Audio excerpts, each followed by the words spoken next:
তোমরা গত কয়েক বছর ধরে প্রায় আমার এই সাহেব টিউশন পয়েন্টে পড়াশোনা করছো। হ্যালো। তোমাদের প্রায় প্রত্যেকের স্মৃতি এই টিউশন সেন্টারে জড়িত আছে। বেদনায় কখনো বিদায় সুখের হয় না, বেদনার হয়। অত্যন্ত দুঃখ ভারাক্রান্ত মন নিয়ে আমাকে বলতে হচ্ছে যে আজ তোমাদের বিদায়। ইচ্ছা না থাকা সত্ত্বেও আমাকে তোমাদের বিদায় দিয়ে দিতে হচ্ছে তোমাদের উজ্জ্বল ভবিষ্যতের জন্য। তোমরা এক এক করে ক্লাস পড়াশোনা করে আজকে দশম শ্রেণী দিচ্ছ। আমাদের জীবনটা হচ্ছে প্রবাহমান নদীর মতো বয়ে চলেছে।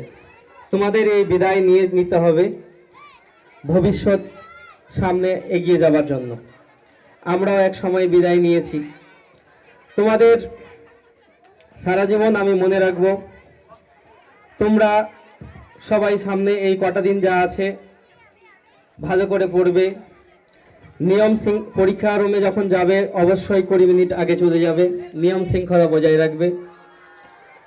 তোমাদের উজ্জ্বল ভবিষ্যৎ কামনা করে সাহেব টিউশন পয়েন্ট।